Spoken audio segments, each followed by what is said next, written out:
ጤና ይስጥልኝ ተመልካቾች የፋና ሚዲያ ኮርፖሬሽን አጀንዳ ፕላስ ከአንዋር አብራርና ከስቲፋኖስ አበራ ጋር ተመልሷል። አጀንዳ ፕላስ በወቅታዊና ቀጠናዊ ጉዳዮች ላይ ትኩረት የምናደርግበት ፕሮግራም ነው። ተመልካቾች የዛሬው አጀንዳ ፕላስ አጀንዳችን የኢትዮጵያ የምግብ ሉዓላዊነት ጉዳይ ነው። ተመልካቾች እንደምታውቁት ኢትዮጵያን ከምግብ ሉዓላዊነት ችግር ጋር በተደጋጋሚ አያይዞ የማንሳት አዝማሚያዎች በተደጋጋሚ ይስተዋላሉ። ባለፉት 5-6 ዓመታት ደግሞ የኢትዮጵያን የረሃብ ታሪክ ለማስቀረትና በተለይ ደግሞ የስንዴ ልመናን ለማስቀረት የተለያዩ ተከታታይ ስራዎች ሲሰሩ ነበረ። በዚህ በተሰሩትም ስራዎች አጥጋቢ የሚባሉ ውጤቶች ተገኝተዋል። የተገኙት ውጤቶች በኢትዮጵያ መንግስት ብቻ ሳይሆን በዓለም አቀፉ ማህበረሰብ ጭምር የተመሰከረላቸውና ጠቅላይ ሚኒስትር አብይ አህመድም እስከ መሸለም የበቁበት ነው። ስለዚህ ይህንን መነሻ አድርገን ዛሬ በአጀንዳ ፕላስ የኢትዮጵያ የግብርና በተለይ ደግሞ የስንዴ ልማት ስኬት ሚስጥሮች ምንድናቸው የሚሉትን ነገሮች ለማየት እንሞክራለን። ከዛ በተጨማሪም ረሃብን ወይም ደግሞ የረሃብን ከኢትዮጵያ ለማስወገድ የሚደረገውና በምግብ ራስን ለመቻል የሚደረገው ጥረት ላይ እያንዳንዱ ዜጋ ምን ይጠበቅበታል የሚሉ እንዲሁም ሌሎች ጉዳዮችን እናነሳለን። ለዚህ ደግሞ መነሻ የሚሆነን ከሰሞኑ የጠቅላይ ሚኒስትር ጽሕፈት ቤት የኢትዮጵያ በምግብ ራስን ለመቻል የምታደርገው ጉዞ በሚል ያሰራጨው ባለ 3 ገጽ የጋዜጣዊ መግለጫ ነው። እሱም መነሻ አድርገን ነው የምንወያየው። ይህንን ውይይት እናንተም እንድትከታተሉ በአክብሮት እንጋብዛለን። በተለይ በማህበራዊ ትስስር ገጾች ላይ የምትመለከቱን ተመልካቾች በዩቲዩብ፣ በፌስቡክ ሀሳቦችን፣ አስተያየቶችን በመስጠት የዚህ ውይይት አካል እንድትሆኑም በዚሁ አጋጣሚ በአክብሮት እንጋብዛለን። ለማንኛውም ከመሸጋገሪያ በኋላ የፋና ሚዲያ ኮርፖሬሽን አጀንዳ ፕላስ ይመለሳል።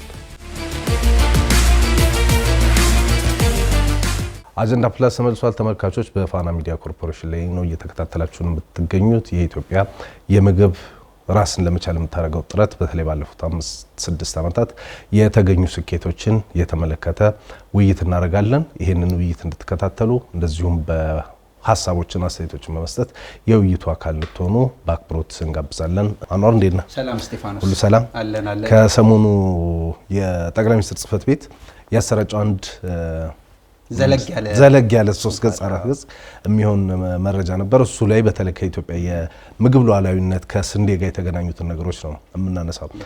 እንደምታውቀው መቼም መረዳት የሚያሳፍር ነገር ነው፣ በግለሰብም ደረጃ ሲሆን ማለት ነው። በሀገር ደረጃ በማህበረሰብ ደረጃ ደግሞ የተረጅነት ሲኖር ትንሽ የሚያሳፍር ይመስለኛል። እኛ ኢትዮጵያውያን የሚታወቀው የሰው ዘር መገኛ ነን፣ የስልጣኔም መገኛ ነን። ብዙ መገለጫዎች ያሉን በጣም ትልቅ ሀገር እንደሆነ ይታወቃል። መሬታችንም ገጸ ምድሩም ከርሰ ምድሩም ብናይ በተፈጥሮ እጅግ የታደለ ነው።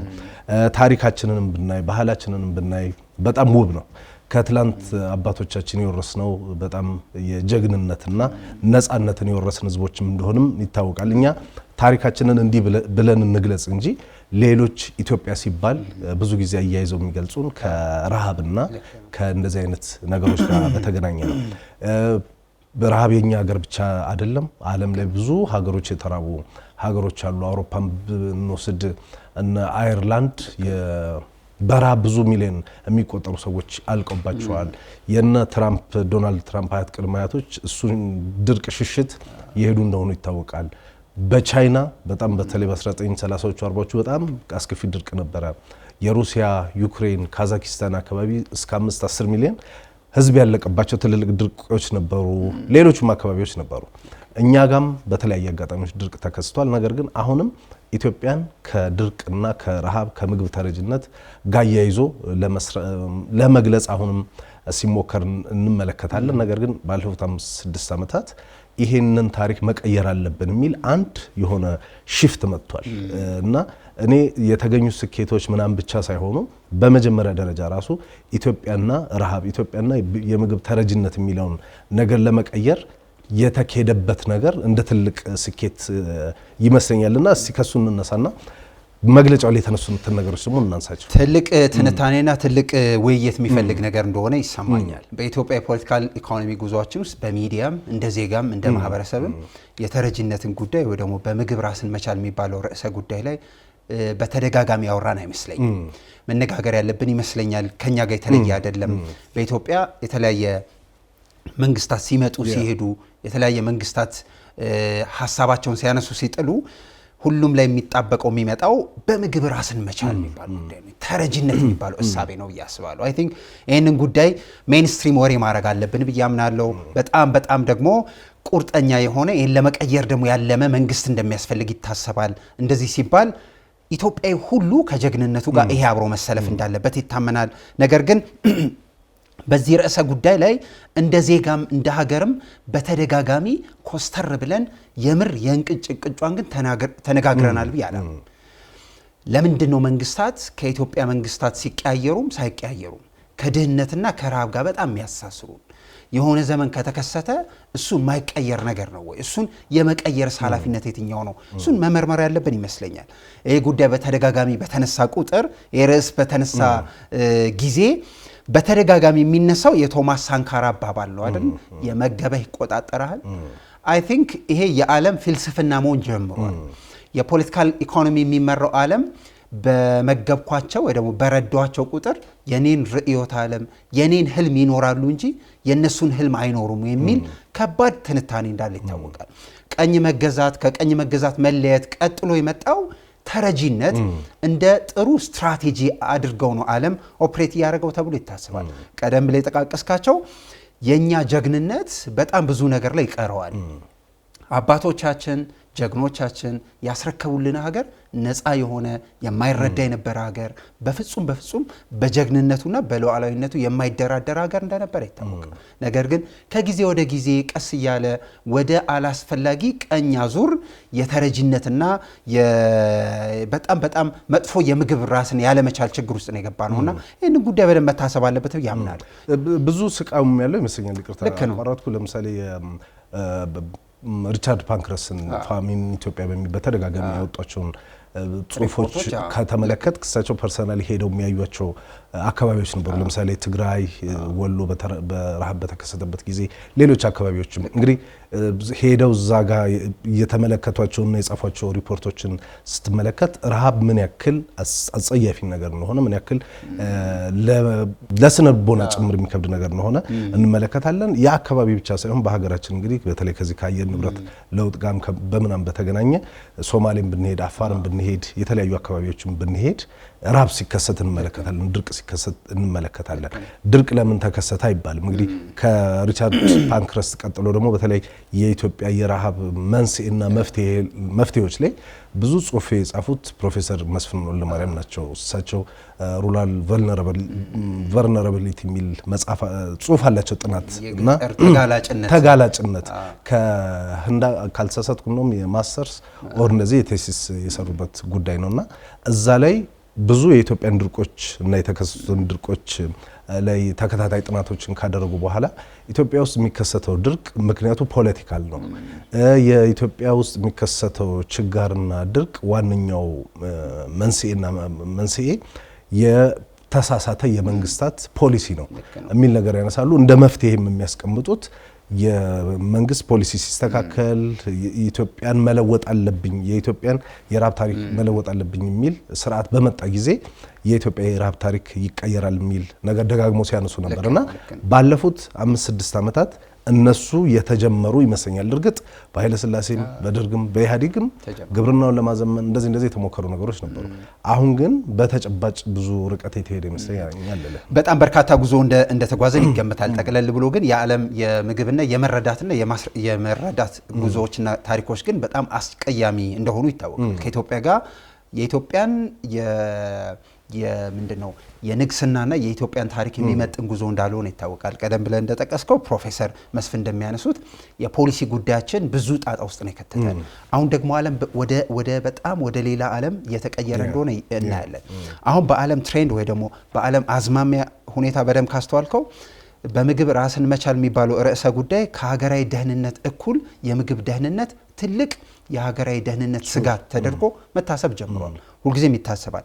ሀገራዊ ደህንነት ከምግብ ራስን ከመቻል ወይ ደግሞ ከፉድ ሴኩሪቲ እና ከምግብ ደህንነት ጋር የሚደመር ወይ ደግሞ የሚቀመጥ አንድ ሀገራዊ ስጋት አድርገው የሚቆጥሩ ሀገሮች እየጨመሩ እሱን ማሰብ አለብን ብዬ አምናለሁ። ሁለተኛ በምግብ ራስን መቻል የሚባለው ጉዳይ ከጥገኝነት ማላቀቅ የኢኮኖሚ ነፃነት ማምጣት ብቻ አይደለም ዋነኛ ግቡና ይመጣል ተብሎ የሚታሰበው።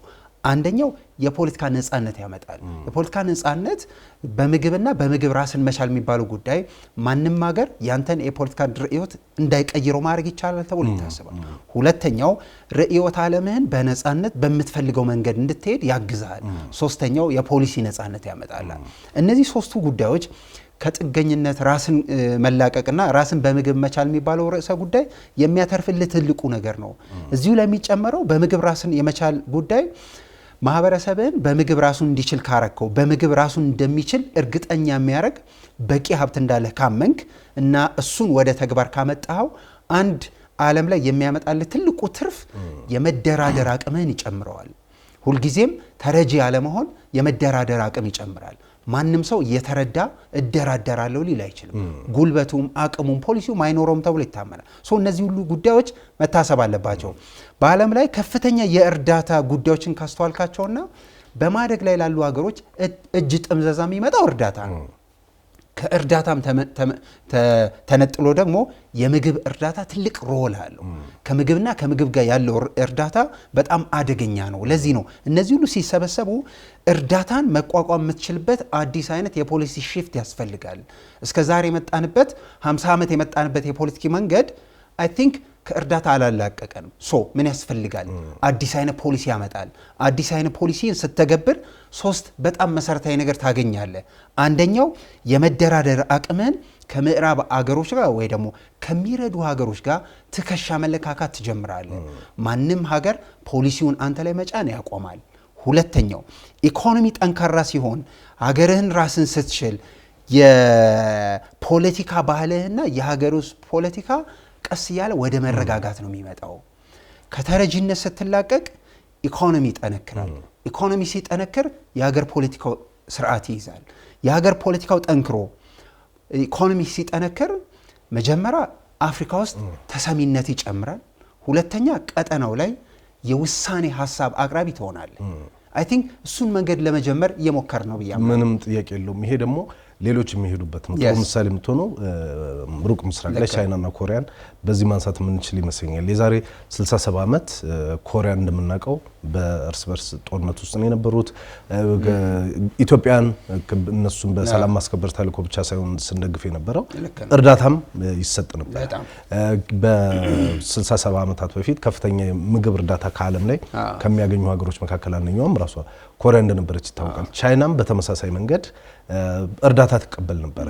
ከኛ ሀገር ጋር የነበረው የኢትዮጵያ ትርዳ የሚለውን ነገር ባላቅም ቻይኖች ግን ከ50 60 ከዛም ዘለግ ባለ ጊዜ ውስጥ እርዳታን ካለ የሚቀበሉ ህዝቦች ነበሩ። ከዛ በኋላስ ወሰኑ። ምንድነው ያሉት?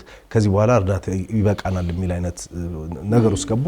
አሁን የጠቃቀስካቸውን ነገሮች ይዘው በምግብ ራሱን ያልቻለ የምግብ ሉዓላዊነቱን ያላስከበረች ቻይና ትልቅ ልትሆን አትችልም፣ የትላንት ታሪኬ የነገ ተስፋ የሚል ነገር ውስጥ ልትገባ አትችልም የሚል ውሳኔ ያሳልፈው የጀመሩት መንገድ ነው። አሁን ዛሬ ቻይኖችን በምግብ ራሳቸው እንዲችሉ ያደረገው። እኛም ተመሳሳይ ጉዞ መኬድ ያለበት ይመስለኛል። መሬቱ አለ፣ ውሃው አለ፣ ብዙ ወጣቶች አሉ። ስለዚህ የኢትዮጵያ በምግብ ራስን የመቻል አቅሙ አለ። እስከዛሬ ያጣነው የፖለቲካል ዊሉን ነው ብዬ ነው ማስበው። ቅድም ፕሮፌሰር መስፍን አሉ እንዳልነው የፖለቲካ ውሳኔው ከተላለፈና መንግስት ቁርጠኛ ከሆነ የኢትዮጵያን የረሃብ ታሪክ መቀየር ይቻላል የሚል ነገር አንስተዋል። እሱ ዘመን የመጣ ይመስላል። እንግዲህ ከ2010 ለውጥ በኋላ ረሃብን ታሪክ ማድረግ አለብን የሚል ንቅናቄ በመንግስት በኩል እንዳለ እንመለከታለን። ጠቅላይ ሚኒስትሩም በንግግራቸውም በመጻሕፍቶቻቸውም ላይ ተረጂነትና የስንዴ ልመና ይበቃናል የሚል ነገር ደጋግመው ሲያነሱ ደጋግመው ሲጠቅሱም እንመለከታለን። ሰፋፊ ኢኒሼቲቮችም አሉ በተለያዩ አካባቢዎች። የመንግስታቸውም ዋነኛ ፖሊሲ እና ህልም ምስል እንደሆነ ይታወቃል። የብልጽግና ፓርቲም በጉባኤዎቹ ለህዝብ ከሚገባቸው ቃሎች መካከል አንደኛው ይሄ ግብርናውን ማዘመን የሚልና የግብርናን ማዘመን የአርሶ አደሩን ህይወት መቀየር የሚል እንደሆነ ይታወቃል። ግብርና ደግሞ በሀገር በቀል ኢኮኖሚውም በዚህ በኢኮኖሚክ ሪፎርም ውስጥም ዋነኛ ፒላር ተደርጎ ሲቆጠር ነው ያለን። የኢትዮጵያ ግብርና አጠቃላይ ስርዓቱም ከስሩ የተለወጠ ይመስላል። በፊት ዝናብ ጠባቂ የነበረው ክረምትን ብቻ ታሳቢ አድርጎ ሲሰራ የነበረው የኢትዮጵያ ግብርና አሁን ከስር መሰረቱ ተቀይሮ ወደ መስኖ መጥቷል። በአመት 2 ጊዜ ወደሚመረትበትም ሁኔታ ላይ ተመቷልና የኢትዮጵያ ግብርና የምርትና ምርታማነት ማሳደግ ብቻ ሳይሆን በብዙ መልኩ የአርሶ አደሩንም ህይወት እየቀየረ እንዳለ መሬት ላይ ያለው እውነት ያሳያል። ትላንትና እንኳን የቶኒ ብሌር ኢንስቲትዩት የቀድሞ የእንግሊዝ ጠቅላይ ሚኒስትር ማለት ነው በኢትዮጵያ ግብርና ላይ አስተዋጽኦ ማድረግ እንደሚፈልጉ የተመለከተ መግለጫ ኢንስቲትዩቱ አውጥቶ ነበረ። ከዚህ በፊት የቢል ጌትስን ምስክርነቶች እንደዚህ እንመለከት እና አይተናል ከዚህ በፊትና አሁን ደግሞ በቀደም የጠቅላይ ሚኒስትር ጽህፈት ቤት እንግዲህ ባለፉት 5-6 ዓመታት በግብርናው ዘርፍ በተለይ ደግሞ ከስንዴ ጋር በተገናኘ የተገኙትን ስኬቶች በወፍ በረር በሚመስል መልኩ በጣም ስታስቲካል በሆነ መንገድ ቁጥሮችን በተደራጀ መልኩ ብዥታዎችንም በሚያጠራ መልኩ ህብረተሰቡ ውስጥ ያሉ ጥያቄዎችንም በሚመልስ መልኩ አሰራጭቶ ነበርና እስቲ አንዳንድ ነጥቦችን ከዛ ፕሬስ ሪሊዝ ላይ እንመልከት። በጣም በርካታ ጉዳዮች እንዳሉት ይታወቃል። ቀደም ላይ ያነሳሳቸው ጉዳዮች ለዚህ ሪፖርት ጥሩ ግብአትና መንደርደሪያ ይሆናል ተብሎ ይታመናል። አይ ቲንክ እዚህ ሪፖርት ላይ 3 መሰረታዊ ነገር አለ ብዬ አስባለሁ። አንደኛ በትክክል ባለፈው 6 ዓመታት በግብርናና ከግብርና ጋር የተገናኘ ወይ ደግሞ በምግብ ራስን መቻል የሚባለው እሳቤ ላይ ምንድነው በትክክል የተሰሩት ስራዎች፣ እሱን የመስኖ ልማት ማስፋፋትን ጨምሮ የአየር ንብረት ተጋላጭ እንዳይሆን ወይ ደግሞ የአየር ንብረት ችግር ሲመጣ እንኳን እሱን ተጋፍጦ ማለፍ የሚችል ግብርና ለማድረግ በጣም በርካታ ጉዳዮች ሲያነሳ ነበረ። ሁለተኛውና መሰረታዊ ጉዳይ ይሄንን ሰርቻለሁ ብሎ ሪፖርት ሲያደርግ መረጃው እንዴት ነው ያዋቀረው፣ የሰበሰበበት መንገድ በጣም ማተር ያደርጋል ተብሎ ጥያቄ የሚያነሱ ሰዎች ስላሉ ማለት ሁልጊዜ መረጃ የሚሰራ ከየት ነው የመጣው መረጃ እንዴት ነው የተሰበሰበው የሚል ጥያቄ ብዙ አለ። እዛ መረጃ መሰብሰብ ውስጥ ሁልጊዜም እዚህ ጉዳይ ላይ ረቂቅ እውቀት ያላቸው ወይ ደግሞ ሳይንቲስቶች የሚያነሷቸው እነዚህ የመረጃ የመሰብሰብ ዘዴዎች እንዳሉ ይታወቃል። አክቹአሊ ሪል ታይም ዳታ በመላው ሀገሪቱ መሰብሰብ የምትችልበት አማራጭ የመጀመሪያው እንደሆነ ይታወቃል። ሁለተኛ በምታመርተው ምርት ተነስተ ምን ያህል እንደታረሰ ምን ያህል እንደተሰራ የምትገምትበት ደግሞ ሌላ አማራጭ እንዳለ ይታወቃል። በጣም ብዙ አይነት መንገዶች ነው። የመጨረሻው እንደውም እዚህ ሪፖርት ላይ ያልተጠቀመው መንግስት ብዬ የማስበው ባለሙያዎች በተደጋጋሚ የሚያነሱት ኢንተሌክቹዋል ምንድነው ገስ የሚሉት አለ። ባለሙያዎች በአንድ አመት ውስጥ የሀገሪቱን እድገት አይተው የሀገሪቱን ምርት አይተው ይሄን ያህል ተመርቷል ይሄን ያህል ወጥቷል ማለት የሚችሉበት ቀዳዳ አለ። ይሄ እንደውም እዚህ ሪፖርት ላይ ብዙ መንግስት የተጠቀመ አይመስለኝም። ዓለም አቀፍ ትልልቅ ተቋማት ግን ላይሄዱም ላያገኙትም ስለሚችሉ የአዋቂዎች ግምት እንደ ጥሩ ዳታ መሰብሰቢያ ተደርጎ ይታሰባል። እነዚህ እንጥር ያሉ 4-5 የዳታ መሰብሰቢያ መንገዶች ነው የተቀመጡት። በጣም ጥሩ ነገር ነው ብዬ አምናለሁ። ከዚህ በተረፈ ጠቅለል ብሎ ስንዴና ስንዴ ላይ የተቀመጡ ቁጥሮች በጣም ብዙ ናቸው፣ በጣም በርካታ እንደሆኑ ይሰማኛል። እሱ ቀላል ነገር አይደለም። እንዳልከው ነው የኢትዮጵያ በምግብ ራሷን ለመቻል ያደረገችውን ያለፈው 4-5 ዓመት ጉዞ ነው የዳሰሰው የጠቅላይ ሚኒስትር ጽህፈት ቤት መግለጫ። ዋነኛው ብዬ እኔ ደግሞ የወሰድኩትኝ አንደኛ ከውጪ ስንዴ ማስገባት አቁመናል፣ በዚህም ደግሞ ወደ $1 ቢሊዮን የሚሆን በአመት ማዳን ተችሏል የሚል ነገር ተነስቷል። እሱ በጣም ባይዙ እሱ ወሳኝ ጉዳይ ነው ማምኖ እሱ ጉዳይ ላይ ነው በጣም ማተኮር አለብን ብዬ ማምኖ። ኦል ኢን ኦል እንደ ሀገር ግብርናው ላይ መንግስት እየተከተለ ያለው ፖሊሲ ትንሽ አስገራሚ ነገር ይመስለኛል። ሁለት መሰረታዊ የተለየ የፖሊሲ መንገድ ነው የተከተለው ብዬ አስባለሁ። አንደኛ በግብርናና ሊያመርተው በሚፈልገው ምርት ላይ ግልጽ የሆነ የታወቀ ጥርት ያለ ፖሊሲ አለ። በጣም ቀላል ነገር አለ። ግልጽ ፖሊሲ ማለት እስጢፋኖስ መዳረሻ ግብህም መሄጃ መንገድህም። ግልጽ ፖሊሲ ሲኖር የት እንደምትደርስ ታውቃለህ፣ በተመሳሳይ መንገድህም። ኦኬ ከዚህ ላይ ትንሽ ለየት የሚልብኝ የኢትዮጵያ ግብርና ጉዞ በጣም ውስብስብ ነው፣ መቀየር በጣም ከባድ እንደሆነ ይታወቃል። ነገር ግን ያለፈው 6 ዓመት እንደ መንግስት የመረጠው ሁሉንም አይነት ግብአት ሁሉንም አይነት ምርት አይደለም ያሰበው። ከምርቱ ውስጥ የትኛው በተነጻጻሪነት በቀጠናው በዓለምም እኔ ማምረት እችላለሁ የሚል ግልጽ ፖሊሲ ነው ያመጣው። ሁልጊዜም እንደ ስንዴ አይነት ምርቶች መሬትና ውሃ ነው የሚፈልጉት። ኢትዮጵያ ደግሞ የውሃ ማማናት መሬት ሰፊ ያላት። ለዚህ ነው ውሃ የምታጠጣቸው ሰብሎች ከሚባሉት አንደኛው ስንዴ ነው። ካሉት የግብርና ምርቶች ካሉት ከአካባቢ ከማስመጣቸው አንዱን መርጦ ሞዴል ወስዶ ስንዴ ላይ ኢንቨስት ባደርግ ዓለም አቀፍ ገበያ ላይ መውጣበትን አቺቭ አደርጋለሁ አሳካለሁ የሚል አዲስ አይነት የፖሊሲ መንገድ ነው ያስተዋልኩት። በጣም ጥሩ ነገር ነው። 10 እና 20 ድስት መጣድ አይጠበቅብህም። ከዛ ይልቅ ውጤታማ የምትሆንበትን አንዱን የግብርና ምርት ላይ ኢፌክቲቭ ሆነ ወይ ደግሞ ውጤታማ ሆነ የምትሄድበትን መንገድ በግልጽ ፖሊሲ ነው የተካሄደው። እሱ ውጤታማ አድርጎታል ብዬ ስለማስብ ከሀገር ውስጥ ያስመጣነውን ከውጭ ማስመጣት አቁመናል። ትንሽ መረጃ ማንሳት ጥሩ ነው እዚህ ላይ ለመሰለ በአፍሪካም በምስራቅ አፍሪካም በኢትዮጵያም ድህነት የምግብ ዋስትና ትልቁ የቸገረን ጉዳይ ነው። ከዚህ መላቀቅ አለብን። ማለት ቀደም ብዬ ለማንሳት እንደሞከርኩት በተነጻጻሪነት የትኛውን ብንሰራ ውጤታማ እንሆናለን ብሎ ማሰብ አይ ቲንክ ስትራቴጂካሊ ማሰብ ማለት እንደዛ ነው። ይኸውልህ ስንዴ በየአመቱ እስከማውቀው ድረስ አሁን ካልተቀየረ ስንዴ በየአመቱ ኢትዮጵያ የምታመጣው ከ4 እስከ 5 ሚሊዮን ኩንታል እንደነበረ አውቃለሁ። በአመት ከ4 እስከ 5 ሚሊዮን ኩንታል የሚያስመጣ የነበረ ሀገር በመስኖ ልማት ብቻ 10.7 ሚሊዮን ኩንታል የሚያመርት ከሆነ የሚያስመጣበት ምንም ኮዝ የለውም። የኛ አጠቃላይ እስከዛሬ የኖርንበት ነው ከ4 እስከ 5 ሚሊዮን ኩንታል የሚፈጅ የስንዴ ማስመጣት ጉዞአችን። ተወሱ በዝናብ በኢሪጌሽን ብቻ በመስኖ ብቻ 10.7 ሚሊዮን ኩንታል ካመረትክ የምታስመጣበት ቀዳዳ አይኖረንም ማለት ነው። ብዙ ጊዜ እሱን አስተያየት ሰዎች ሲሰጡ ትንሽ ያስገርመኛል። አንደኛ በዚህ ዘመን የምትጨቃጨቅበት ጉዳይ አይደለም። ኢትዮጵያ ይሄን ያክል አመረተች አላመረተች፣ ካላመረተች አንደኛ ገበያው ይታወቃል። ሁለተኛ ነገር ደግሞ ቅድም እንደጠቃቀስከው በኋላ እንደምናነሳው ዳታ የሚሰበሰብበት መንገድ በቴክኖሎጂም ጭምር የተደገፈው ነው። የሪሞት ሴንሲንግ ቴክኖሎጂዎች አሉ ከሳተላይት ላይ ጭምር አንስተው ምን ያክል ምርት ዘንድሮ እንደምትሰበስብ የሚጠቁሙ ማለት ነው። ሁለተኛ ኢትዮጵያ ከ2013 ጀምሮ ስንዴ ማስገባት አቁማለች ሲባል እኔ የሚገባኝ የገንዘብ ሚኒስቴር የወጪ ሰነድ ላይ ሄደ ለስንዴ ግዢ የሚባል ገንዘብ አታገኝም ማለት ነው እንጂ ሁማኒቴሪያን ሰፖርት መስጠት የሚፈልጉ ድጋፍ መስጠት የሚፈልጉ ሀገራት ከውጭ ሀገር ስንዴ ገዝተው ይዘው ሊመጡ ይችላሉ። አሁንም የሚያመጡ አሉ።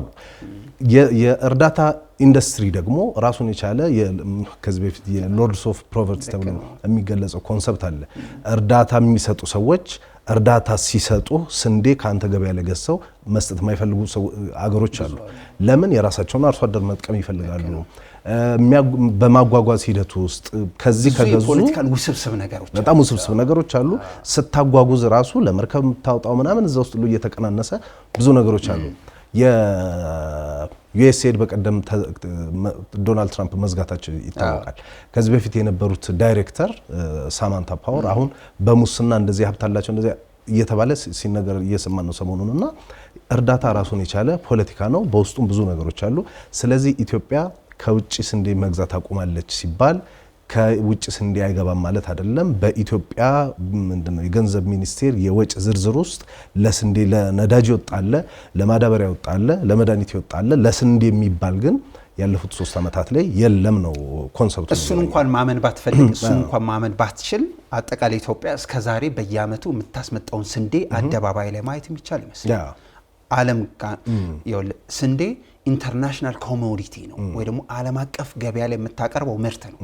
ኢትዮጵያ ደግሞ በታሪኳ ዓለም አቀፍ ገበያ ላይ ብዙ ጊዜ ለመግዛት ነው እንጂ የምትወጣው ለመሸጥ ወጣ አታውቅም። ዋነኛ ምክንያቱ ዓለም አቀፍ ገበያ ላይ የሚወጡ ምርቶችን በማምረት አንታወቅም። ዓለም አቀፍ ገበያ ላይ የሚሸጡ ምርቶች በቁጥር ትንሽ ናቸው። አንደኛው ስንዴ ነው።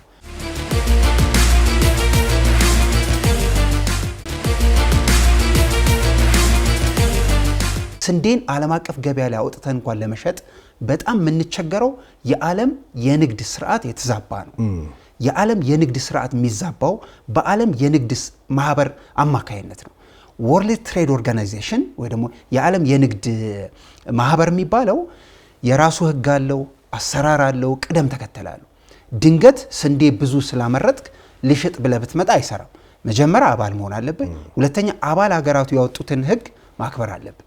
አባል ሀገራት ያወጡት ህግ ምን እንደሆነ አታውቀውም። ሁለት ሜካኒዝም ያስፈልጋል። አንደኛው ዓለም አቀፍ ገበያ ላይ መውጣት የሚችሉ ምርቶችን እዚህ ሀገር ላይ በቁጥር ማብዛት አለብን፣ ምክንያቱም ዓለም አቀፍ ገበያ ላይ የሚገባው በዛ ነው። ሁለተኛ የዓለም የንግድ ስርዓት መስተካከል አለበት። እሱን የምታስተካክለው አንተ ራስህ እንደ ሀገር የዓለም የንግድ ማህበር ውስጥ ስትገባ ነው። አይ ቲንክ እሱ ጉዞ ጥሩ እየሄደ እንደሆነ ገምታለሁ። ለዚህ ነው አጠቃላይ የኢትዮጵያ ጉዞ በአመት ውስጥ ምን ያህል ስንዴ ታስመጣለች የሚለውን ካወክ በኋላ ምርቱን የፈለገ ብትቀንሰው ከ10.7 በመቶ ዝቅ ይላል። ስንዴ ደግሞ ስንዴ ብቻ እኮ አይደለም። አሁን ብዙ ጊዜ ሩሲያን እንጠቅሳለን። ዓለም ላይ ቀዳሚ የሚባሉት የስንዴ አምራቾች አንደኛዋ ሩሲያ ነች። ከዛ እነ ዩክሬንም አሉ እና አሜሪካንም አሉ። ስንዴ ዳቦ ነው፣ ስንዴ ፓስታ ነው፣ ስንዴ ምናምን በሙሉ የምታያቸው ነገሮች ናቸው። እና የዛሬ ላይ ግብርናም አንድ የፓወር ኦፍ ኢንፍሉዌንስ ወይም ደግሞ ተጽዕኖ የምታሳድርበት መንገድ ነው። ሩሲያ አውሮፓውያን ላይ ተጽዕኖ እያደረገች ያለችው በምታቀርበው የተፈጥሮ ጋዝ ብቻ አይደለም፣ በስንዴ ምርቷም ነው። አውሮፓ አብዛኛው ሀገር የስንዴ ምርት የሚወስደው ከዩክሬን ከሩሲያ ነው የሚወስደው። ስለዚህ የኢንፍሉዌንስ መፍጠሪያ መንገድ ነው። ኢትዮጵያም እሱን መንገድ የጀመረች ይመስላል። በጣም ቆንጆ ነገር ነው ያነሳው። የዓለም ዳቦ ቤት ዩክሬን እንደነበረች ያወቅነው ብጥብጡ ሲነሳ ነው። የስንዴ ነገር ትንሽ ለየት የሚለው ስንዴ ላይ አመረታችሁ አላመረታችሁ፣ ላካችሁ አላካችሁ የሚል ክርክር ውስጥ ከምንገባ ኢትዮጵያ ካመረተች በኋላ ስንዴን ወደ ኢንዱስትሪ አስገብታ የምታመርትበት ኢንዱስትሪ አላት የላትም ክርክር ውስጥ መግባት ነበረብን። ለመሰለ በአንድ ኩንታል ስንዴ ብዙ ኬሚካል ጨምረህበት፣ ብዙ ውሃ ጨምረህበት፣ ብዙ ነገር አድርገህ ቅድም እንዳልከው መኮሮኒ ፓስታ ትሰራበታል። ነገር ግን ይህን ኢንዱስትሪ ካላበዛ ነው ብዙ መኮሮኒ ብዙ ፓስታ የምታመርትበት ኢንዱስትሪ መቼ ነው የምትገነቡት የሚል ውትወታ ነው መቀጠል ያለበት። ልልህ ህብረተሰባችንን በዛ ዋናው ጉዳይ እሱ ነው ብዬ ነው። አርሶ አደሩን መገንዘብ ያለበት ስንዴ ጀስ ስንዴ ገብስ፣ ለምሳሌ ገብስ ሁሉ ነገር ውስጥ ላይገባ ይችላል። ኦር ሌሎቹ ነገሮች ሁሉ ነገር ውስጥ ላይገቡ ይችላሉ። ዓለም ላይ ሁለት በጣም በቀዳሚ ለምግብ የሚውሉት እንግዲህ ስንዴና ሩዝ ናቸው። ሩዝ በተለይ ሩቅ ምስራቅ ህንድን ምናምን ጨምረ፣ በተቀረ ግን ስንዴ የመካከለኛው ምስራቅን ብትወስድ፣ አውሮፓን ብትወስድ፣ አሜሪካን ብትወስድ፣ አፍሪካን ብትወስድ በጣም ሂውጅ ነው። ኢትዮጵያ ደግሞ ትልቅ ፖቴንሻል አላት ከስንዴ ማምረት ጋር። ገበያው ደግሞ ኦልሬዲ አለ። መካከለኛው ምስራቅ ከኛ 2-3 ሰዓት በር የምታገኘው ነው። አውሮፓም በተመሳሳይ በኮሮና ጊዜ ብዙ ጉድ እንደወጣው ካወጣቸው ጉዶች መካከል አንደኛው ኬንያን ብትወስድ፣ ታንዛኒያ፣ ደቡብ ሱዳን ምናምን እዚህ አካባቢ ያሉ ዘሆል ሀገሮች፣ ሰሜን አፍሪካ ላይ ያሉ ሀገራት በሙሉ እንደዚሁም መካከለኛው ምስራቅ ላይ ያሉ ሀገራት ስንዴ የሚያመጡት ከዩክሬን ነው። ለዛ ነው ነገሩ ጥንቅጡ በወጣ ሰዓት በቱርክ ፕሬዝዳንት አሸማጋይነት የዩክሬን እንትን ስምምነት የስንዴ ስምምነት ተብሎ እንዲወጣ ተደርጎ አብዛኞቹ ሀገራት ሲሰጥ የነበረው ማለት ነው። ልጆቻችንስ እንዴት እንማር? እኛ እዚህ ጋር እኔም አንተም በዚህ እድሜያችን ከዩኒቨርሲቲና በትምህርት ዓለማችን ውስጥ ተወዳሮ የሚባል ትልልቅ ጸሐፊና ትልልቅ መጽሐፍ ያላቸው ኢኮኖሚክስ አስተማሪዎች ወይ ደግሞ ጸሐፊያን ጽሁፎቻቸው ላይ በመረዳትና በመረዳት በሚባለው ርዕሰ ጉዳይ ላይ በምሳሌነት የምንጠቀሰው እኛ በህይወታችን ዩኒቨርሲቲ ገብተን መጽሐፍ ሪፈር አድርጉ ተብለን የምናነበው ኢትዮጵያን ነበር በመረዳት። ይህንን የመረዳትና የመረዳት ጉዞ አሁን ላሉት ልጆቻችን ወደታች እንዲሄድ እንፈልጋለን። እንዴት ይደረግ? ትልቁ የዓለም የፖለቲካል መዘወሪያ ጉዳይ ስንዴ ከሆነ ስንዴ ላይ ያለንን አቋም መቀየር አለበት ብዬ አምናለሁ። ምርታማነት በጣም ሲሪየስ ነው። ልክ ነው። የሚቀጥለውም ዘመን ደግሞ እንደዛ ነው የሚመጣው። አሁን የአየር ንብረት ለውጥ እየተከሰተ መምጣቱን ተከትሎ በሚቀጥሉት 5-10 ዓመታት የዓለም ዋነኛ ፈተና የሚሆነው ምግብ ነው። ምግብ ደግሞ አምራች መሆን አለበት። አሁን ዶናልድ ትራምፕ ዘጉት እኮ እርዳታ የሚባለው ነገር። ስለዚህ መስራት አለብን። ለማንኛውም ኢትዮጵያ በዚህ መግለጫ ላይ የተገለጸው ነገር ከ2013 ጀምሮ እርዳታ ማስገባት አቁማለች። በዚህም ደግሞ ከ1 ቢሊዮን ዶላር በላይ በአመት ማዳን ተችሏል። በ2014-15 የምርት ዘመን በአጠቃላይ ከ151 ሚሊዮን ኩንታል ስንዴ በላይ ማምረት ተችሏል። ይሄ ማለት ተመልካቾችም ማንኛውም ሰው ዳታውን ሪፈር ማድረግ ይችላል። ከ5 ዓመት ከ10 ዓመት በፊት ኢትዮጵያ በአመት ከ50 ሚሊዮን ኩንታል ያነሰ ነበረ አጠቃላይ አመታዊ ምርቷ። አሁን በዚህኛው ግን ከ2014-15 የምርት ዘመን 151 ሚሊዮን ኩንታል ነው የተመረተው። ከዚህ ውስጥ ደግሞ 104 ኩንታሉ በመደበኛው የክረምት ወይም ደግሞ የመኸር ጊዜ ነው። 47 ሚሊዮን ኩንታሉ ደግሞ በበጋ መስኖ ነው። እንግዲህ በበጋ መስኖ የተመረተው የስንዴ መጠን ከ5 ዓመት በፊት ዘሆል አመቱ ሙሉ ታርሶ ከሚገኘው ጋር ተቀራራቢ ነው ማለት ነው። በ2015-16 የምርት ዘመን ደግሞ የተመረተው ምርት ከ2015-14-15ቱም ኦልሞስት በእጥፍ አድጎ ወደ 230 ሚሊዮን ኩንታል ስንዴ ማምረት ተችሏል። በዚህም ደግሞ ከአፍሪካ እንግዲህ ከነ ግብጽ ነበረች የምትቀድመን። እንግዲህ ተመልካቾችም ማሰብ ነው ግብጾች ከኛ በሄደ ውሃ አምርተው ነው በአፍሪካ ደረጃ ቀዳሚ ስንዴ አምራች የሚሆኑትና ትንሽ አንዳንድ ጊዜ ባለፈው ዘመን የኖርንበትን ነገር በጣም መተቸትና መውቀስም ያለብን ይመስላል። ረቂቅም አይደለም ስንዴ ለማምረት ለምን ይመስላል በጣም ብዙ የአረብ ኢንቨስተርና የአረብ ሀገራት ግብጽ ሄደው ትልልቅ መሬት ወስደው ሩዝ ለማምረት የሚሞክሩት። ሩዝና ስንዴ ውሃና መሬት ነው የሚፈልጉት።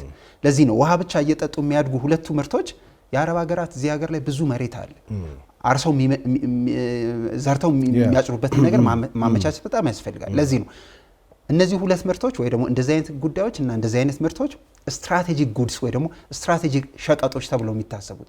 በዘላቂነት መለወጥ በዘላቂነት ማድረግ የሚፈልግ ከሆነ ስትራቴጂካሊ መጓዝ ያስፈልጋል።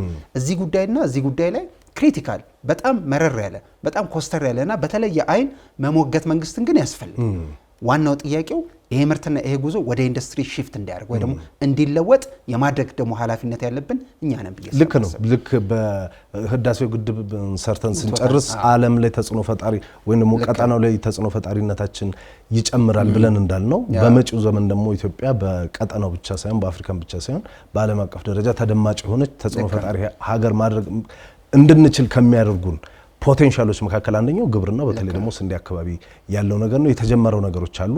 እነዚህ ነገሮች በጣም ተጠናክረው መቀጠል አለባቸው። እንዴት ተቻለ ነው አሁን ብዙዎች እዛ መግለጫውም ላይ የኢትዮጵያ መንግስት ወይንም ኢትዮጵያ ባለፉት ዓመታት የሰራቻቸውን ስራዎች ስታስተዋውቅ ወይንም የግብርና ስኬቱን በተለይ ደግሞ የስንዴ ምርታማነትን ሲነሳ ዋጋ ቢስ ለማድረግ የሚሞክሩ ሰዎች አሉ፣ የሚተቹ ሰዎች አሉ፣ አልተደረገም ብለው ለማንቋሸሽ የሚሞክሩ እና ጀስት በቃ የሆነ ዲስክሬዲት ለማድረግ የሚሞክሩ ወገኖች እንዳሉ መንግስት እዛ መግለጫ ላይ ተጠቁሟል። እናስታውሳለን።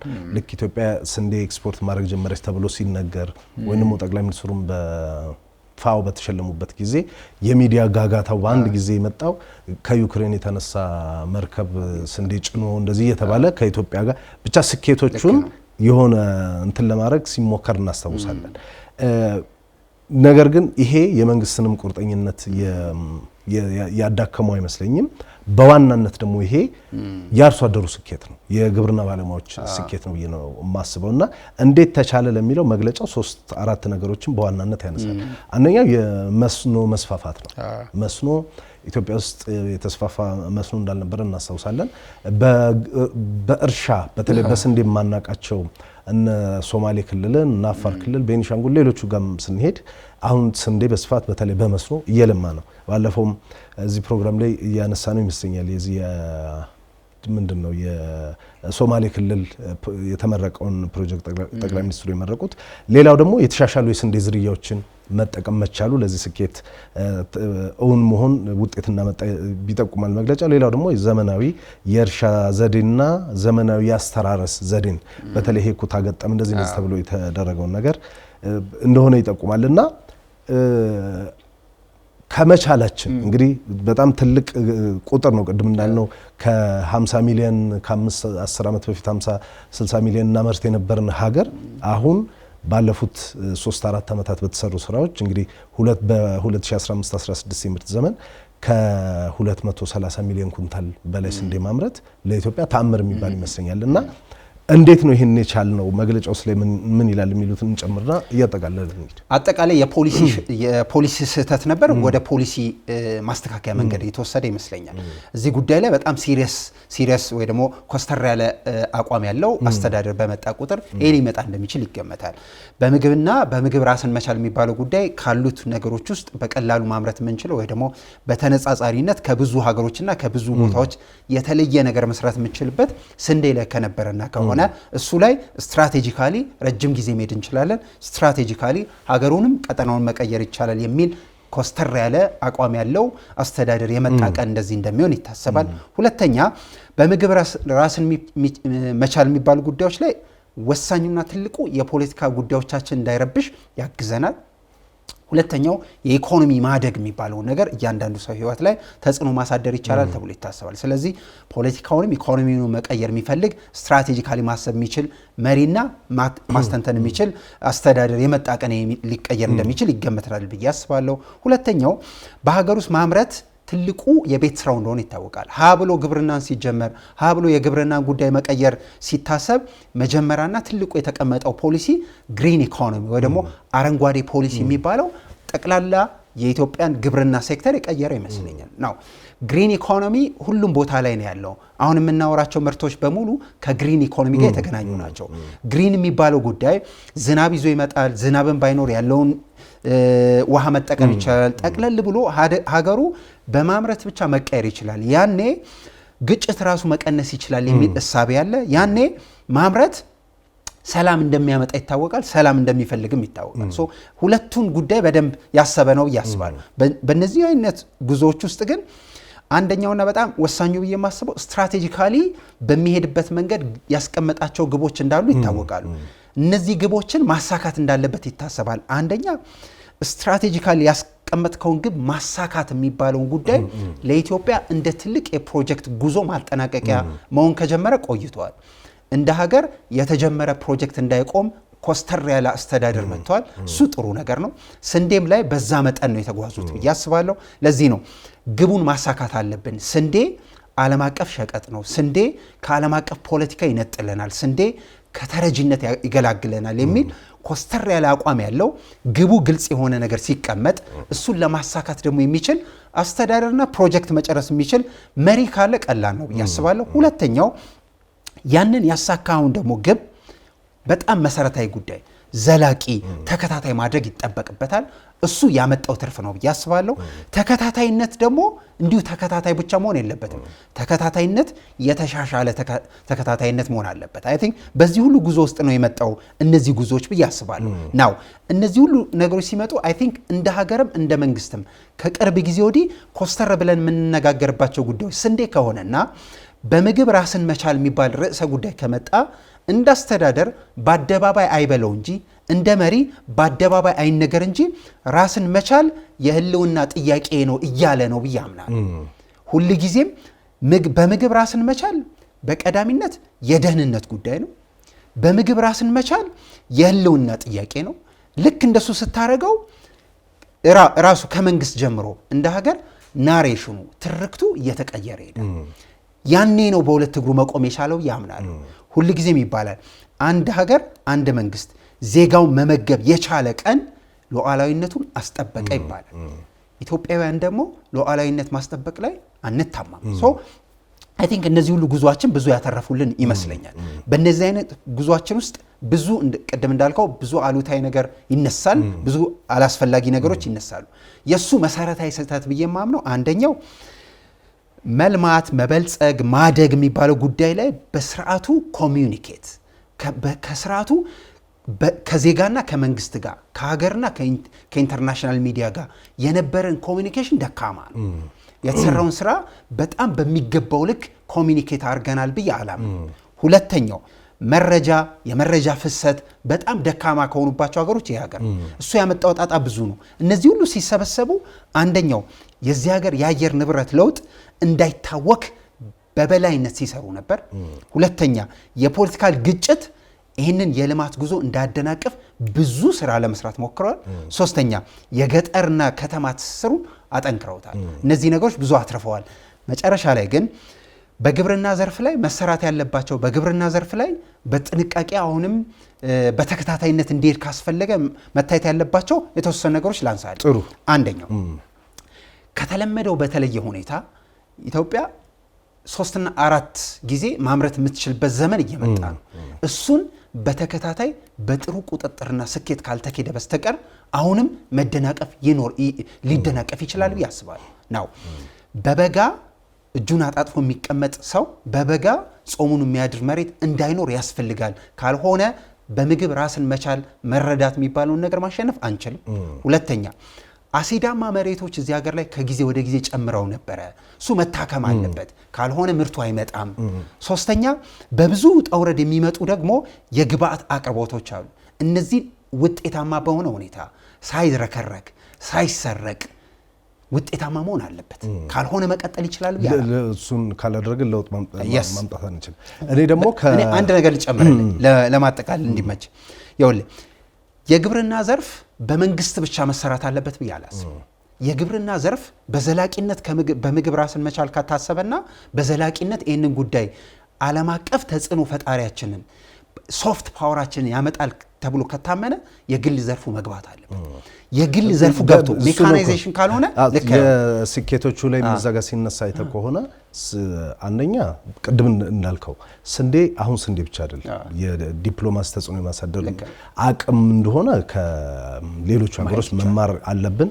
እኛ ደግሞ ጀምረናል፣ እሱ ነገር መጨመር አለብን። ለምን ልልህ ነው የዚህ ከስንዴው ስኬት ጀርባ ያሉ ዋነኛ ምክንያቶች ምንድናቸው? አንደኛው የመስኖ መስፋፋት ነው፣ ቅድም እንደጠቆም ነው። ሁለተኛው ደግሞ የዚህ የአየር ንብረት በአየር ንብረት ለውጥ የማይበገር ግብርና ለመስራት መሞከሩ ነው። ሌላውና ትልቁ ደግሞ የዚህ ዲዩቲ ፍሪ ከግብርና እቃዎች ላይ የነበረው ታክስ መነሳቱ ነው።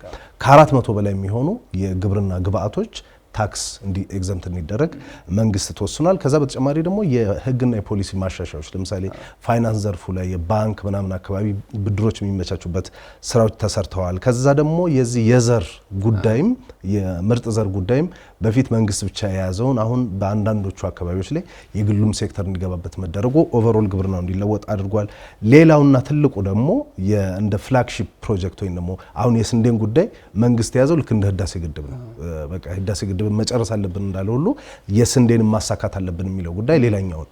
ሌላኛው ፍላግሺፕ ፕሮጀክት ደግሞ የሌማት ትሩፋት እንደሆነ ይታወቃል። ሌላው ደግሞ ግሪን ሌጋሲ እንደሆነ ይታወቃል። ሌላው ደግሞ የስንዴ ትልቁ ስኬት ሚስጥሩ ኩታ ገጠም ተብሎ የተጀመረውና እዚህ ሪፖርትም ላይ እንደተገለጸው በዓለም ትልቁ ወደ 60,000 ሄክታር ይመስለኛል ካልተሳሳትኩኝ ሄክታር ወጥ በሆነ ሁኔታ ላይ ማረስ የተበጣጠሰ መሬት ከሆነ የተበጣጠሰ ምርት ነው። የተበጣጠሰ ምርት ምርታማነቱን ይቀንሳል። የሚባክን ምርት ብዙ ነው ያለው። እዚህ ላይ በነገራችን ላይ እስጢፋኖስ ግብርና አሁንም በጣም አጽንኦት ሰጥተን መናገር አለብን ብዬ የማስበው መንግስት ሂውጅሊ እየተንቀሳቀሰ ነው። የተወሰነ የግል ክፍለ ኢኮኖሚ ለመግባት እየሞከረ እንደሆነ እያየ ነው። ግብርና በጣም ትልቅ ፖቴንሻል አለው፣ ሀብት አለው። ግብርና ኢንተርናሽናል ምርቶችን ለማምረት ይመቻል። ግብርና ከተጽዕኖ ያላቀናል። ግብርና ትልቁ የኢትዮጵያን ማክሮ ኢኮኖሚክ ነገር ይሸፍናል። ሶ እዚህ ሀብት ውስጥ የግል ሴክተሩ በሙሉ ኃይሉ ካልገባ የመለወጥ ነገራችን ደካማ ነው የሚሆነው። ሶ የግል ኃይሉ መሰረተ ልማቱ ተመቻችቷል። የህግና የህግ ተያዥ ጉዳዮች ተስተካክለዋል። ሶ የግል ሴክተሩ ለመግባት አሁን መደላድሉ ቀላል። ሁለተኛው በጣም ሜጀርሊ ቀደም ብለ የጠቀስከው በጣም በትልቁ መታየት አለበት ብዬ የማምነው የፋይናንስ ሴክተር ግብርና ውስጥ መቼ ነው ደፍሮ የሚገባው? እናስታውሳለን ባለፈው ብሔራዊ ባንክ የፋይናንሻል ስቴቢሊቲ ሪፖርት 75 ገጽ ሲያወጣ ከተዘረዘሩት ውስጥ የኢትዮጵያ ፋይናንስ ሴክተር በጣም ዝቅተኛ ብድር የሚሰጠው ለግብርና ሴክተር። እሱ ካልተቀየረ በስተቀር ኢንቨስት ካልተደረገ እዛ ላይ ፋይናንስ ሴክተር ቁጭ ብሎ ከተማ ፋይናንስ ሴክተር በጣም ሴፍ የሆነውን ቢዝነስ ብቻ እየጠበቀ መሄድ አይችልም። ግብርናው ላይ ሂውጅሊ በስትራቴጂ መገባት አለበት። ካልሆነ በፋይናንስ ካልደገፍ ነው በግል ሴክተር ካልደገፍ ነው በስተቀር በመንግስት ብቻ መለወጥ አይችልም። መንግስት መሰረተ ልማት ፍሬምወርኩን ወይ ደግሞ ማዕቀፉን ያዘጋጃል። አንድ ማጠንጠኛ እሳቤውን ያዘጋጃል፣ ከፖለቲካና ከኢኮኖሚ ነፃ መሆን። ሶስተኛ ኢንቨስት ማድረግ የምትችልበትን የህግ መደላድል ይሰራል። እዚህ ውስጥ የግል ሴክተር የግል ፋይናንስ ሴክተሮች ካልገቡ በስተቀር ውጤታማነታችን እክል ሊገጥመው ይችላል። እውነት ነው። እንግዲህ መረጃውን በተመለከተ የተለያዩ ጉዳዮች ይነሳሉ። እኔ የሌላው ዓለም ሌሎች የኢትዮጵያን ከግብርናውም በተለይ ከስንዴው ጋር የተገኘውን ስኬት ዳውንግሬድ ቢያደርጉት ብዙ ሊያገርመኝ ይችላል። ግን ኢትዮጵያውያን ሆነው አብረው አዎ ኢትዮጵያ እንደዚህ ያላደረገችን ብሎ ደግሞ አብረን የምንሰለፍ ሰዎች አለን ሳናውቅ። ዳታው የሚሰበሰበው ቅድም እንዳልነው ዝም ብሎ በግምትና በነሲብ ብቻ አይደለም። መሬት ላይ በሺዎች የሚቆጠሩ ወደ 60,000 70,000 የሚሆኑ የግብርና ባለሙያዎች አሉ። የነሱ የምልከታ ሪፖርቶች አሉ። አንድ ሁለተኛ ደግሞ የኢትዮጵያ የስታቲስቲክስ ባለስልጣን እዛም ላይ እንደተጠቀሰው የአፍሪካም ቀዳሚው በጣም ብዙ ልምድ ያላቸው በስታቲስቲክስ እና በግምት በትንበያ ስራ ውጤታማነትና በቂ ልምድ ያላቸው ኢትዮጵያውያን ባለሙያዎች ናቸው ዞረው የሚገምቱት። ሶስተኛ የመንግስት ወይም ደግሞ በሚኒስቴር መስሪያ ቤቱ ደረጃ የሚሰበሰቡ መረጃዎች አሉ። አራተኛ ደግሞ በቴክኖሎጂ ነው። በዚህ ዘመን ድሮኖች አሉ፣ ምናምኖች አሉ። ያ ሁሉ ሆኖ ነው መረጃው የሚሰበሰበው። እነዚህ ሁሉ ነገሮች እንግዲህ ሪሰርች ስራ ውስጥ እንደሚታወቀው ትራያንጉሌሽን የሚባል ነገር አለ። አንድን መረጃ ከሌላው ጋር የምታነጽርበት ማለት ነው። ስለዚህ ኢትዮጵያ ይሄን ያክል 230 ሚሊዮን ኩንታል አመረተች ሲባል ሌሎቹ ለምርታቸው ሲሉ ለገበያቸው ሲሉ ኢትዮጵያ ይህንን ሁሉ ሚሊዮን ኩንታል አመረተች ማለት በዓለም የስንዴ ገበያ ውስጥ ተጽዕኖ ፈጣሪ ልትሆን ነው፣ ሌላ አቅም ልትጨምር ነው። ስለዚህ አላመረተችም፣ ልታመርት አትችልም እየተባለ የኛን ስነ ልቦናም ለመጉዳት የሚደረግ የሚዲያ ካምፔን አለ። እሱ ውስጥ ሌሎቹ ይስሩት፣ እኛ ኢትዮጵያውያን ግን ቆም ብለን ማየት የለብንም። የምንጠራጠረው ይሄ ስኬት የመጣው በጠቅላይ ሚኒስትሩ ስራ ብቻ አይደለም፣ ወይ በብልጽግና ፓርቲ ስራ ብቻ አይደለም፣ በመንግስት ስራ ብቻ አይደለም። መሬት ላይ ላቡን እያፈሰሰ በሚሰራው አርሶ አደር፣ በኤክስቴንሽን ሰራተኞች፣ በሌሎችም በምርምር በሚያደርጉ ተመራማሪዎችም ጭምር ነውና የኢትዮጵያን ስኬት የስንዴ በግብርናው ዘርፍ አጠቃላይ በተለይ በስንዴ ያገኘችው ስኬት ለማሳነስ የሚሞከረው ሙከራ የማይሰራው መሬት ላይ ግልጽ ሆኖ የሚታይ ነውና በአንድ ደቂቃ የምጨምረውን ሀሳብ እንጨምርና እንጨርስ። ግን ስንዴ ከስንዴነቱ በላይ የፖለቲካና የዲፕሎማሲ አቅም ሊፈጥርልን የሚችል አዝርት እንደሆነ ከዚህ በኋላ መረዳት አለብን ብዬ አስባለሁ። በተደጋጋሚ አንስተነዋል። እሱን ጉዳይ በተደጋጋሚ ሲነገር እንደነበር ይታወቃል። የስንዴ ጉዳይ የስንዴ ብቻ አይደለም። ዓለም አቀፍ ሸቀጥ የሚባሉ ጉዳዮች ወይ ደግሞ ዓለም አቀፍ ገበያ ላይ ሄደን የምንገዛቸው የትኞቹም ጉዳዮች ረጂ ተቋማት እሱን ይዘው የሚመጡት ብዙ ጃንክ አለው። ከረጂ ሀገር ሆኖ ከኋላ ጭኖት የመጣውን ስንዴ ወደ አንተ ሀገር ሲያዘግም ከፊት የቆመው ሹፌር ማሟላት ያለብን ክራይቴሪያ ጠይቆ ነው የሚሰጥ። ስለዚህ እሱ እንድንሆን እሱን ደግሞ በሰሜኑ ጦርነት ጊዜ አይተናል። ስለዚህ እሱ ወደ መታሰብ አለበት። አይ ቲንክ ሁለት ጉዳይ ላይ በጣም አጽንኦት መስጠት ያለብን ይመስለኛል። አንደኛውና በጣም ትልቁ ብዬ የማስበው እንደዚህ አይነት ትልቅ አቺቭመንቶች ወይ ደግሞ ውጤቶች ሲመጡ በስርዓቱ ኮሚዩኒኬት በስርዓቱ የመገናኛ ብዙሃን ስራ መሰራት አለበት ብዬ አምናለሁ። በህይወታችን በእድሜያችን እንደ ቡና የሚለው መዝሙር ስትራቴጂክ ኮሚዩኒኬሽን ስትራቴጂ ነበረ ብዬ አላስብም። ቡና ብዙ ነገር ነው የቀየረው። የሰው አሳሰብ ቀየረ። የምር ሪል ምን እንዳመጣ አይተናል። ዓለም አቀፍ የኢትዮጵያን የቡና ስዕል አስተካክሏል። ለዚህ ነው ያ ዘመን የነበረው የቡና መዝሙር የሁሉንም ልብ አእምሮና ዓለምን አሳምነዋል። እሱ ስትራቴጂክ ለጥቅስ የሚበቃ የኮሚኒኬሽን አይነት ነው ብዬ አምናለሁ። እንደሱ አይነት ትልልቅ የኮሚኒኬሽን ስትራቴጂዎች መሰራት አለባቸው። ካልሆነ በዚህ ዘመን ያለው የኮሚኒኬሽን ስትራቴጂ ለመሸነፍ የተዘጋጀ ነው። ሁለተኛ እንደ መንግስት፣ እንደ ዜጋ፣ እንደ ተማሪ፣ እንደ ትውልድ መታሰብ አለበት ብዬ ማምነው በምግብ ራስን መቻል የደህንነት ጉዳይ ነው። በምግብ ራስን መቻል የሉዓላዊነት ጉዳይ ነው። ኢትዮጵያውያን በሉዓላዊነት ላይ አንደራደርም። በምግብ ራስን መቻል በሚባለው ጉዳይ ልክ እስከዛሬ እንደነበር ነው ሉዓላዊነት አድርጎ መንቀሳቀስ ይጠቅመናል። ካልሆነ ቀኝ ገዢ በቀላሉ በስንዴ በኩል እያንዳንዳችን ሌማት እያንዳንዳችን ቤተ መንግስትና ቤት መግባት ቀላል። ትክክል ነው። እንግዲህ ትላንትና የህዳሴውን ግድብ ለመስራት እንደተረባረብ ነው ዛሬ ደግሞ የባህር በር ያስፈልገናል ብለን እንደምንረባረበው የኢትዮጵያን የምግብ ሉዓላዊነት ጠበቅ ሁሉም ዜጋ ድርሻ አለው ብዬ አስባለሁ። ከዚህ በኋላ አንዱን ነገር በተወሰነ መልኩ ያሳካን ቢያንስ ጅምር ያሳየን ይመስለኛል። ከዚህ በኋላ የኢትዮጵያውያን ንግግር ሊሆን የሚገባው የስንዴውን ስኬት እንዴት በፓፓያ ይደገም፣ እንዴት በሩዝ ይደገም፣ እንዴት በገብስ ይደገም፣ እንዴት ሌሎች አዘርቶች አሉ በእነሱ እንድገመው፣ በሻይ ቅጠል በቡና እንዴት ስፔሻላይዝ እያደረገን ዓለም ላይ ተጽዕኖ ፈጣሪ መሆን የምንችልባቸው አይተሞች እናድርገው የሚለው ጉዳይ ይመስለኛል። ይሄ የተገኙት ስኬት ግን በጣም ተጠናክሮ መቀጠል አለባቸው። ቅድም እንዳልኩት ለእኔ የሚገባኝ ይሄ በዚህ ሂደት ውስጥ ቅድም እንዳልነው የኢትዮጵያን የረሃብ ታሪክ መቀየር የሚቻለው ከተረጂነትም ወደ ረጂነት መሄድ እንድትችል ማድረግ የምንችለው የአስተሳሰብ ለውጥ ስናመጣ ነው። የማይንድ ሴት ሽፍት ልናመጣ ነው። በመንግስት በኩል አሁን ቁርጠኝነቱ ተወስዷል። በአጭር ሊባሉ በሚችሉ ዓመታት ውስጥ እነዚህ ስኬቶች ተገኝተዋል። እነዚህ ስኬቶች ቀጣይነት እንዲኖራቸው ግን ሁሉም መረባረብ አለበት። ይሄ ስኬት የፓርቲው የጠቅላይ ሚኒስትሩ ብቻ ሳይሆን ለኔ የሚገባኝ እታች መሬት ላይ ሆኖ የባሌ አርሶ አደር፣ ሶማሌ ክልል የሚያርሰው፣ አፋር የሚያርሰው፣ ጎጃም የሚያርሰው፣ ሌሎች ቤኒሻንጉል፣ ሌሎች አካባቢዎችም የሚያርሰው አርሶ አደር ነውና በግብርናው ዘርፍ በተለይ ደግሞ በስንዴው መስክ ያገኘነው ስኬት ሁላችንም በጋራ ሴሌብሬት ማድረግ አለብን። ይሄ የኢትዮጵያን የመቻል መገለጫ ነው ብዬ ነው የማስበው። ስለዚህ በዚሁ ብንቋጨው ምን ይመስላል? ተመልካቾች ስትከታተሉ የቆያችሁት ፋና ሚዲያ ኮርፖሬሽን የአጀንዳ ፕላስ ፕሮግራምን ነው። አጀንዳ ፕላስ ዛሬ ያነሳው የኢትዮጵያ ባለፉት 5-6 ዓመታት በግብርናው ዘርፍ በተለይ ደግሞ በስንዴ መስክ ያገኘችውን ስኬት በተመለከተ የጠቅላይ ሚኒስትር ጽሕፈት ቤት ከቀናት በፊት ያወጣውን የጋዜጣዊ መግለጫ ፕሬስ መግለጫ መነሻ አድርገን ውይይት አድርገናል። በውይይታችን ብዙ ሀሳብ ነው ያነሳነው ተመልካቾች።